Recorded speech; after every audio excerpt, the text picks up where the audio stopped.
नमस्कार, देश न्यूज में आपका स्वागत है और आप देख रहे हैं हमारा खास कार्यक्रम शिक्षा का माफिया तंत्र।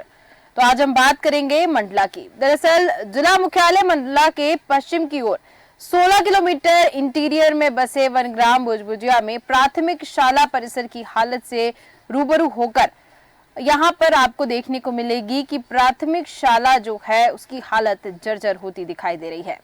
हमारी देश न्यूज की टीम वहां पर पहुंची और जब वहां पर देखा कि लगभग 22 वर्ष पहले बने वनग्राम भुजभुजिया प्राथमिक शाला भवन इतना खराब हो चुका है कि भवन के दोनों कमरों की छत और दीवारें टूट टूट कर गिर रही है। लगभग 3 वर्षों से हालत और बिगड़ती जा रही है। इसके पहले जैसे तैसे बच्चे बैठ भी जाते थे, पर अब बच्चों को बैठाना भारी रिस्की हो गया है। अब साथ ही खिड़की दरवाजे भी टूट चुके हैं, जबकि सरकारी आदिवासी वर्ग के विकास के लिए यहाँ पर धन लुटता हुआ दिखता है। हमेशा ये नजर आता है कि सरकारी स्कूल के लिए बहुत सी राशियां सामने आती हैं। कहाँ जा रही है सारी राशि? क्यों नहीं ऐसी हालत दिखाई दे रही? क्यों इसमें सुधार नहीं हो रहा है? और 3 वर्षों से जैसा कहा जा रहा है कि 3 वर्षों से और हालत बद से बदतर होती जा रही है। बावजूद इस गांव के इस शाला में पढ़ने वाले बच्चों को देखकर इनका भी भविष्य उज्जवल हो, ऐसा कहीं से कहीं तक प्रतीक नहीं हो रहा है। साथ ही साथ अगर हम बात करें तो यहाँ पर जो पानी उपलब्ध होता है पीने का, उसमें फ्लोराइड की मात्रा देखने को मिली है और ज्यादा मात्रा देखने को मिली है। इस वजह से बच्चों का भविष्य तो यहाँ पर काला होता नजर आ ही रहा है और सेहत पे भी कई सवाल खड़े होते दिखाई दे रहे हैं। तो चलिए सुनते हैं कि शिक्षक क्या कह रहे हैं, एसएमसी अध्यक्ष क्या कह रहे हैं और जो सरपंच हैं वो क्या कह रहे हैं। सर, यहाँ तो अभी वर्तमान में शाला भवन की स्थिति बहुत जर्जर है। बच्चों को हम शाला के अंदर बिठा नहीं सकते, छत के टुकड़े गिरते हैं, जिससे डर की एक बात शंका बनी रहती किसी बच्चे के सर पर ये टुकड़े न गिर जाएं। वर्तमान में हम शाला बाहर लगा रहे हैं, बाहर संचालित की जा रही है जी। इसके लिए हमने बीआरसी कार्यालय में बीआरसी साहब को इसका लिखित पत्र दिए हैं। अभी कार्रवाई तो नहीं, सिर्फ इंजीनियर एक बार चेक करने आया था, उन्होंने ये देखा और बताया कि बिल्डिंग डिसमेंटल लायक है, यहाँ पर बच्चों को न बिठाया जाए, ऐसा उनसे एक प्रपत्र प्राप्त हुआ। कार्रवाई सर वही जन सुनवाई में दिए हैं, सिर्फ जन सुनवाई में दिए जी।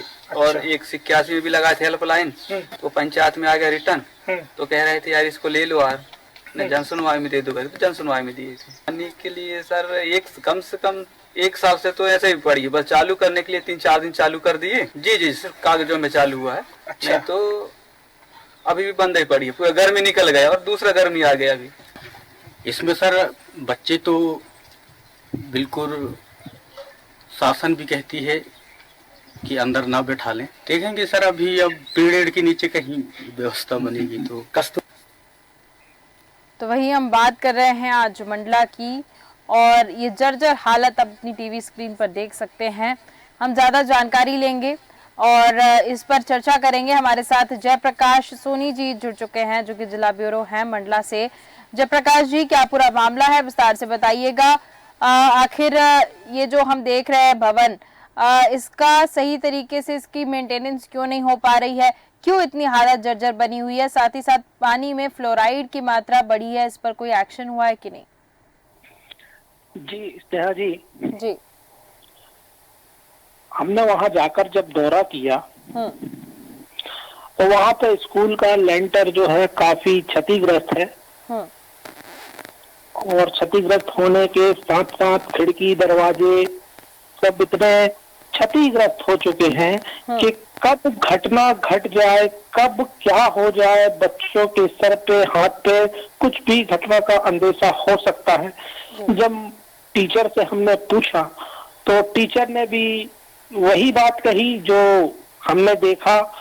उनको खुद ये जानकारी है और उनको लेटर भी मिला है कि यहाँ पे स्कूल ना लगाए। इसके बाद भी शासन प्रशासन को जरा भी शर्म नहीं है कि बच्चों का भविष्य क्या होगा, कब कोई घटना घट जाए, क्या हो जाए।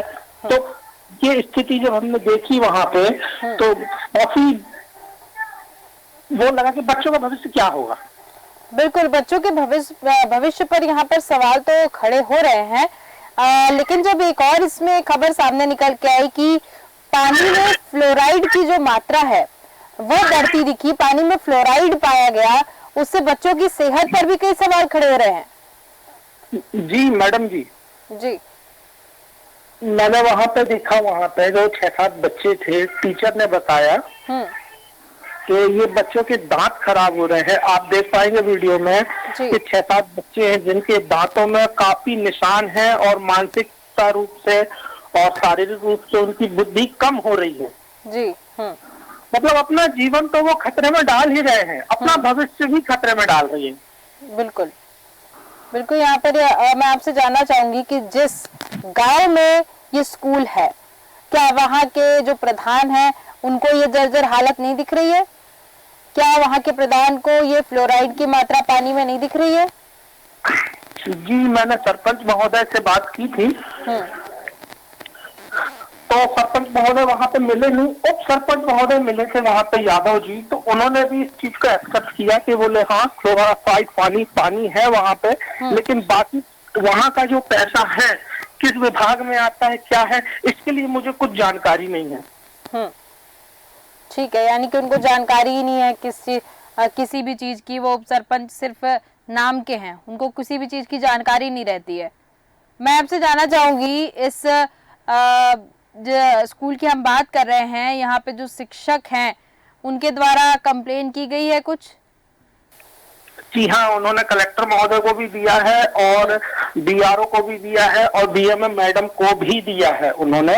और मेरी उनसे बात हुई थी अभी मैडम से, नामदेव मैडम से, तो उन्होंने ये कहा मेरे संज्ञान में है और पिछले साल से ही मैं भिड़ी हुई हूँ उसकी कार्रवाई करने के लिए। मतलब एक स्कूल की मरम्मत करने के लिए इनको साल भर लग जा रहे हैं? जी हाँ। उनका ये कहना है कि पिछले साल से वो लगी हुई हैं इस मामले में। जी हाँ, जी हाँ। तो एक साल से वो इस स्कूल की हालत नहीं ठीक कर पा रही हैं। करोड़ों का बजट चाहिए उनको, ये जो हालत, दीवारें सही करवाने में जो दरार पड़ी हुई है, गेट लगवाने में उनको एक साल का भी वक्त कम पड़ गया है। ये सारे बहाने हैं और जो अधिकारी है वो सब पल्ला झाड़ते हुए यहाँ पर नजर आते हैं। हमारे साथ गणेश प्रसाद जी जुड़ चुके हैं, जो कि शिक्षक है वहाँ के। गणेश जी, बहुत बहुत स्वागत है आपका। गणेश प्रसाद जी, आप आवाज सुन पा रहे हैं मेरी? जी, थोड़ी धीमी आवाज आ रही है। जी ठीक है। गणेश प्रसाद जी, ये जो आप शिक्षक हैं और स्कूल की हालत इतनी खराब हुई पड़ी है, क्या आपने कंप्लेन की है? जी मैडम जी। क्या उधर से, अगर आपने कंप्लेन की है तो क्या रिप्लाई मिला आपको, उधर से क्या प्रतिक्रियाएं मिली? बीआरसी कार्यालय में हमने आवेदन दिया था, निवेदन किया था, तो वहाँ से यही बोला गया कि शाला जब हो गई है तो शाला के अंदर बच्चों को न बैठाला जाए, वहाँ पर शाला का संचालन न किया जाए। तो बच्चे कहाँ बैठेंगे फिर, कहाँ पढ़ाई करेंगे? इस समय में हम बाहर लगा रहे हैं पाराएं। और ये किसी को दिख नहीं रहा है कि बच्चे बाहर बैठ के पढ़ रहे हैं? अगर अभी बारिश का मौसम आएगा फिर बच्चे कहाँ बैठेंगे? वही तो बड़ी परेशानी का बना हुआ कारण कि क्या किया जाए क्या नहीं किया जाए। अधिकारियों को तो सूचना दे दी गई। अधिकारी बिल्कुल इस पे ध्यान नहीं दे रहे हैं। प्रस्ताव भेज दिया गया है, जैसे ही होगा तो काम कराया जाएगा, ऐसा बोल रहे हैं। ठीक है, आपने एक बार कंप्लेन दे दी, लिखित तौर पे क्या आपने कंप्लेन दी है? जी, लिखित तौर पे दिया है आपने कंप्लेन की, सिर्फ आप जाके उनसे बातचीत किए हैं? जी, लिखित रूप में। लिखित रूप में दिया है, तो भी कुछ ऐसा निराकरण होता नजर नहीं आ रहा है? अभी तक तो कोई निराकरण नहीं हुआ। ठीक है, जो ब्लॉक एजुकेशन ऑफिसर हैं, क्या उनके पास तक ये मामला गया है? वहाँ तक वो मौखिक में जानकारी वहाँ तक पहुँची है।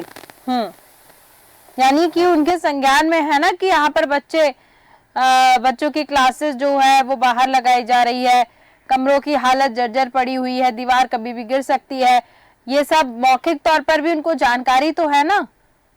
जी है जानकारी, तो भी कुछ ऐसा निराकरण होता नजर नहीं आ रहा है। जी ठीक है, क्या आप वहाँ पर अकेले शिक्षक है पढ़ाने जाते हैं और भी शिक्षक आपके साथ हैं? 2 शिक्षक हैं। 2 शिक्षक है। जी ठीक है, मेरे सहित। ठीक है गणेश प्रसाद जी, बहुत बहुत धन्यवाद मेरे साथ जुड़ने के लिए और इस पर जानकारी देने के लिए। जयप्रकाश जी, मैं वापस आपके पास आऊंगी। यहाँ पर जो जुड़े हुए थे शिक्षक, आपने देखा कि उनकी बातों में कहीं ना कहीं डर जैसा लग रहा था कि कुछ अगर वो बताएंगे तो उनके ऊपर ये जो अधिकारी हैं वो चढ़ते हुए नजर आएंगे। जी मैडम जी, लेकिन क्या है, सांच को आँच नहीं है। वो आप सही कह रहे हैं कि उनकी बातों में जो है काफी भयभीत है वो, शायद प्रशासन से उनको खतरा ना बन जाए। बिल्कुल। लेकिन ऐसे शिक्षक अगर हमारे जिले में और हमारे देश में अगर हो जाए तो शायद जल्दी सुधार हो जाए।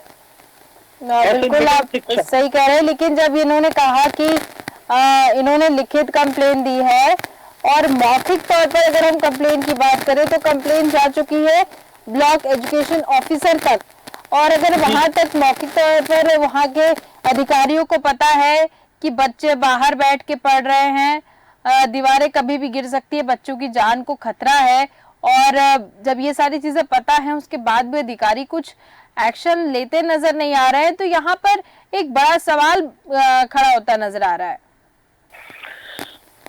जी मैडम, अभी बीच में बरसात के समय में इन्होंने 4 महीने गांव के रूम में, कहने से मतलब किराए से ही समझ लीजिए, उसको किराए से लिया था 4 महीने के लिए। वहां पे इन्होंने लगाई थी शाला, अपनी संचालक वहीं से कर रहे थे अपने स्कूल का। जी, इनका कहना है, जो शिक्षक जुड़े हुए थे उनका कहना है कि एक और शिक्षक उनके साथ आते हैं। इनके आप समझिए कि बच्चों की पढ़ाई, अभी एक 4 दीवारी का कमरा उनको मिला था बच्चों को, अब वो भी उनसे छिन गया। अब ये बाहर बैठ के पढ़ रहे हैं। आने वाले समय में अभी गर्मी का मौसम आएगा, फिर बरसात का मौसम आएगा, फिर बच्चे कैसे यहाँ पर पढ़ते नजर आएंगे, फिर तो उनकी शिक्षा भी प्रभावित हो रही है। अभी वो तो प्रभावित हो रही है शिक्षा तो, लेकिन फिर तो अब वो शिक्षा का अधिकार भी उनसे छीन लिया जाएगा।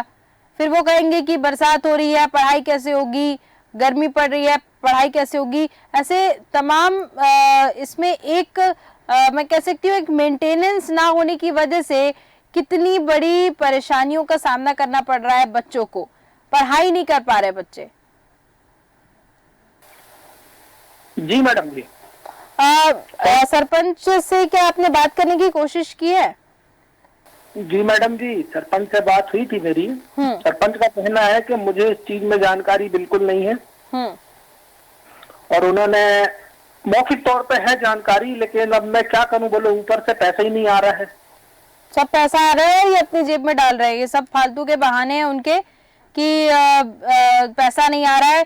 पैसा नहीं आ रहा है तो ये सरपंच की गद्दी से तब निकल लिए होते कब का। लेकिन यहाँ पर सवाल ये उठ रहा है कि सरपंच के पद पर बैठे हुए हैं, उसके बाद मौखिक तौर पर उनको जानकारी जरूर है, एक बार भी देखने नहीं आए होंगे कि उसकी स्थिति कैसी हुई पड़ी है, कैसे दीवारें गिरने की स्थिति में है, बच्चे कहाँ पढ़ रहे हैं। अगर जानकारी भी है तो एक बार देखने तो आते सरपंच। क्या वहां पर सरपंच एक बार भी मौजूद हुए हैं जयप्रकाश जी? जब हमने वहां पे समय मांगा उप सरपंच से, तो उप सरपंच के द्वारा ये बताया गया कि वहाँ क्या हो रहा है मुझे जानकारी नहीं है। उप सरपंच वहाँ पे यादव जी हैं, उनसे बात हुई थी, उनकी बाइट भी ली है मैंने, अपने वीडियो देख सकते हैं आप, कि उन्होंने ये कहा मुझे कुछ जानकारी नहीं है, किस योजना में पैसा आता है इसके बारे में मैं कुछ नहीं बता सकता। ठीक है, अभी हम उनसे बात करने की कोशिश कर रहे हैं, फोन लगा रहे हैं, लेकिन वो फोन उठा नहीं रहे हैं। वो बिल्कुल अपनी बात रख ही नहीं सकते यहाँ पर, क्योंकि उनको पता है कि अगर उनसे एक सवाल पूछेंगे तमाम सवालों के कटघरे में वो खड़े हो जाएंगे और उनके पास एक भी जवाब नहीं रहेगा, इसलिए वो फोन ही नहीं उठाएंगे और ना ही मीडिया के एक भी सवालों का वो जवाब देने को तैयार रहेंगे, क्योंकि पूरा दोष उनकी तरफ जा रहा है। अगर वो अपनी जुबान से कह रहे हैं कि मौखिक तौर पर उनको जानकारी है, और अगर जानकारी होने के बावजूद कुछ एक्शन लेते नजर नहीं आ रहे हैं और सरपंच की गद्दी पर बैठे हैं, तो सवाल तो उनके ऊपर खड़े होंगे और उनके पास कोई जवाब यहाँ पर नजर नहीं आएगा। इसलिए शायद वो फोन भी नहीं उठा रहे और मीडिया के सवालों का जवाब भी वो नहीं दे सकते हैं, इसलिए सामने भी नहीं आ पा रहे हैं। जयप्रकाश जी, यहाँ पर साफ नजर आ रहा है कि जो जिम्मेदार पद पर बैठे हुए हैं उन्हीं के द्वारा ये सारी चीजें की जा रही हैं। जो बच्चे हैं, अगर उनको एक कमरा भी नहीं मिल पा रहा है पढ़ाई करने के लिए, तो यही कुछ प्रमुख लोग हैं, जिम्मेदार लोग हैं, जिनकी वजह से बच्चों को बाहर बैठकर पढ़ना पड़ रहा है। और खास बात इन सरपंच और उप सरपंच जो जिम्मेदार हैं उनकी ये है कि वो सामने आने को भी तैयार नहीं होते, अपना पक्ष भी नहीं रखते मीडिया के सामने। तो इससे साफ वो बता देते हैं कि वो उन्होंने ही ये सारा घोटाला किया हुआ है। जब वो सामने मीडिया की अपनी बात रखते तो हम यहाँ पर उनको बात रखने के लिए हम जगह दे रहे हैं तो अपनी बात तो रखनी चाहिए थी कम से कम, और उसके बाद सवाल होते तो वो दूसरी बात थी, लेकिन अपनी बात यहाँ पर रखनी चाहिए थी कि हाँ हम जल्द से जल्द कुछ करेंगे, यहाँ पर मेंटेनेंस करेंगे या जो भी राशि आएगी फिर यहाँ पर मेंटेनेंस किया जाएगा। लेकिन वो यहाँ पर जवाब देने को तैयार नहीं है। तो ऐसे ही सबसे बड़ा सवाल उनके ऊपर खड़ा हो गया, मीडिया के सामने ही जवाब देने को वो तैयार नहीं है। चलिए ठीक है, क्योंकि हम लगातार उनसे संपर्क करने की कोशिश कर रहे हैं और जवाब नहीं मिल रहा है सरपंच की तरफ से। तो अब आगे ये देखना होगा कि कैसे, क्योंकि अभी देश न्यूज का फोन कॉल तो गया ही होगा और उनको समझ में आ गया होगा कि किस लिए हम फोन कर रहे हैं। साथ ही साथ मैं आपको बता दूं और दर्शकों को भी बता दूं कि हम बीओ से भी बात करने की कोशिश की है, जो मंडला की हैं कल्पना नामदेव, वो भी फोन नहीं उठा रही हैं। तो यहाँ पर जो मुख्य गद्दी पर बैठे हुए लोग हैं वही अपनी जिम्मेदारी से भागते हुए नजर आ रहे हैं। बहुत बहुत धन्यवाद जयप्रकाश जी मेरे साथ जुड़ने के लिए और तमाम जानकारी देने के लिए। तो आज हम मंडला की बात कर रहे थे और ऐसी जर्जर हालत देखने को मिली एक स्कूल की, 3 साल से और इसकी हालत खराब है, फ्लोराइड का पानी है। अब यहाँ पर बच्चे जो हैं कुल मिलाकर सिर्फ और सिर्फ बच्चे यहाँ पर भुगतते हुए नजर आ रहे हैं। अगर शिक्षा की बात करें तो बाहर क्लास लग रही है बच्चों की, अभी आने वाले मौसम में परिवर्तन होगा तो और परेशानियों का सामना करना पड़ेगा बच्चों को। लेकिन अब जिम्मेदार जो बैठे हैं उन तक बात पहुंच गई है और मामला मीडिया में भी आ चुका है। अब देखने वाली बात होगी कैसे अधिकारी एक्शन लेते हैं, क्या सरपंच है उनकी नींद तब खुलती है या फिर नहीं, ये देखने वाली बात होगी। तो फिलहाल के हमारे इस खास कार्यक्रम में सिर्फ इतना ही। देखते रहिए देश न्यूज। नमस्कार।